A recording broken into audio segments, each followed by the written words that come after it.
एक बार एक जलगांव की नई नई बहू हमारे पास आई। गुरुजी, हमका बेटी खुश रहो। गुरुजी, हम बहुत हैरान हैं। हमका क्या हुआ? बोले हमारी सासू माँ गाली बहुत बकती है। हम कथा सुनते, प्रवचन सुनते, गाली देने लगती, बहुत गाली देती, बहुत गाली देती। हमका कोई बात नहीं, तुम कल आना, हम एक मंत्र पड़ा हुआ जल दे देंगे, तुम्हारी कलेश महाभारत खत्म हो जाए। वो दूसरे दिन आई। गुरुजी, वो जल दे दो। हमने एक बोतल में पानी भरा, थोड़ी शक्कर डाल दी, केसर वेसर डाल दी। हमने कहा बेटी इधर आ। हाँ गुरुजी। हमका कथा सुन के जैसे ही घर जाना तो लड़ाई तुरंत होती है। गुरुजी तुरंत जैसे ही घर में जाओ, आ गई पुजारन, आ गई भक्तनी, मीराबाई बनी डोल रही है। सासू माँ ऐसे गाली बकने लगती। हमका चिंता मत करो।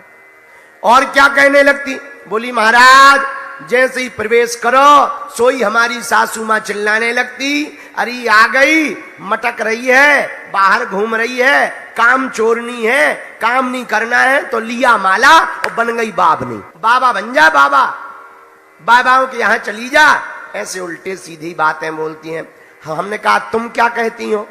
बोले गुरुजी, फिर हमसे भी नहीं रहा जाता, तो हम भी दो चार बातें तो बोले ही देते हैं।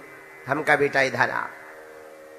जैसे ही घर में घुसना, ये जल है, इसमें मंत्र हमने मार दिए। ये पानी का जल साधारण नहीं है, बहुत पावरफुल है। जैसे ही घर में घुसना, 4 ढक्कन मुंह में रख लें। शर्त ये है, जब तक सासू माँ गाली बके तब तक ना तो इसे पीना है न बाहर उगलना है, मुंह में ही रखे रहना। महाराज जो आज्ञा। अब वो जैसे ही घर गई, उसने 4 ढक्कन, जैसे ही सासू माँ ने उल्टा सीधा बोलना शुरू किया तो ये भी बोलने ही वाली थी, तब तक इसे जल याद आ गया। इसने 4 ढक्कन मुंह में डाल लिया, मुंह बना के बैठ गई। अब गाली तो बकना चाह रही, पर गुरुजी ने कहा था पीना है नहीं है, बाहर उगलना नहीं। तो 10-15 मिनट बाद सासू माँ शांत हो। तो सासू माँ बोली, ये क्या कर रही है? गूंगी हो गई क्या? भगवान ने मुंह तेरा फोड़ दिया क्या?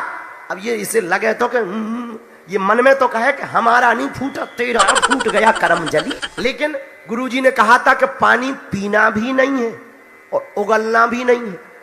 जब 10-15 मिनट बाद सासू माँ चुप हुई, फिर इसने पानी पिया। दूसरे दिन फिर यही किया। 5 दिन बाद हमें मिली। हमने कहा कहो बहू रानी, तुम्हारे घर की लड़ाई कैसी है? बोले गुरुजी, तीसरे दिन से आराम लग गया। 2 दिन तो खूब गाली मिली। तीसरे दिन हमारी सासू माँ हम ही से पूछ रही थी कि आजकल कौन से बाबा जी के प्रवचन सुन रही है।